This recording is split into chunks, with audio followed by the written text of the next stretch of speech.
के कापोद्रा में युवती के घर से निकलने के बाद तापी नदी से शव मिलने का मामला, आत्महत्या के लिए मजबूर करने वाले 2 आरोपियों के खिलाफ अपराध दर्ज कर उन्हें गिरफ्तार किया। 9 नवंबर को युवती ने तापी नदी में कूदकर आत्महत्या कर ली थी। इसके बाद परिवार के सदस्यों ने युवती की हत्या का आरोप लगाया था। पुलिस जांच में सामने आया कि कान्हा परमार नामक युवक युवती को अपने साथ संबंध रखने के लिए धमका रहा था और उस पर दुष्कर्म कर रहा था। फिलहाल पुलिस ने कान्हा परमार सहित दोनों लोगों को गिरफ्तार कर लिया है और मामले की विस्तृत जांच कर रही है। गई तारीख 9/10/2024 કલાક 8:31 વાગે પોલીસ કંટ્રોલ રૂમ સુરત શહેર તરફથી કાપોદ્રા પોલીસ સ્ટેશનને એક વાયરલેસ મેસેજથી વર્ધી મળેલ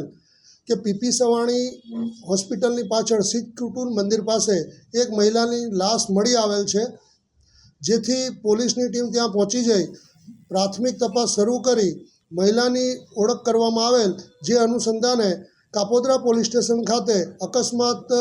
મોતનો રજીસ્ટર કરવામાં આવેલ બાદ આ કામે અકસ્માત મોતના અનુસંધાને ઊંડાણપૂર્વક તપાસ કરતા હકીકત એવી જાણવા મળેલ કે આ મરણ જનાર બેન તારીખ 9/11/2024 કલાક રાત્રિના આશરે 3:30ની આસપાસ ઘરેથી નીકળી ગયેલ અને P P Savani English medium school શીખ કુટીર મંદિર પાસે કોઈ અજાણ્યા રિક્ષા ચાલક પાસેથી મોબાઈલ ફોનની માગણી કરેલ અને એ મોબાઈલ ફોનથી પોતાના મિત્ર કાનાભાઈ બુધાભાઈ પરમારનાઓને ફોન કરી અને બોલાવેલ। આ કાનાભાઈ બુધાભાઈ પરમાર તેના અન્ય એક મિત્ર રોહિત જગદીશ ધુમાડિયાનાઓ સાથે ઇંગ્લિશ મીડિયમ સ્કૂલ પાસે આવી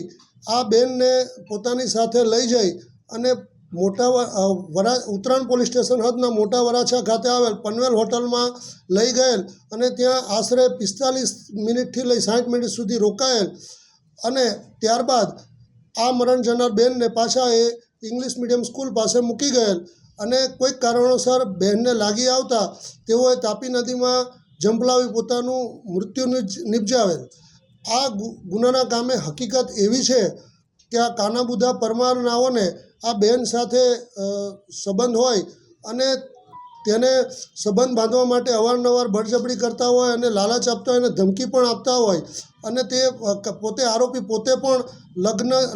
લગ્ન કરેલ હોય, જેથી આ સંબંધ લાંબો ટકી શકે તેમ ન હોય તેનું માઠું લાગી આવતા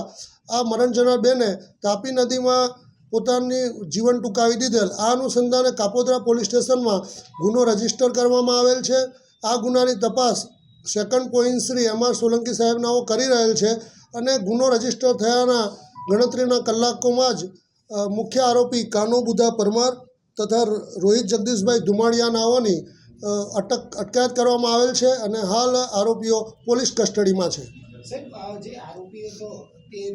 અન્ય મિત્ર સાથે પણ તેને સંબંધ બાંધવા માટે મજબૂર કરતો તો એ કોઈ વાત છે? આ આરોપી એના અન્ય મિત્ર સાથે સંબંધવા માટે મજબૂર કરતો હતો એવી કોઈ તપાસ દરમિયાન હકીકત જાણવા મળેલ નથી, પરંતુ આરોપીને મરણ જનાર બેન સાથે સંબંધો હતા અને તેઓ અવારનવાર હોટલમાં જતા હતા અને તે રજીસ્ટર પરથી પણ ખાતરી થયેલ છે।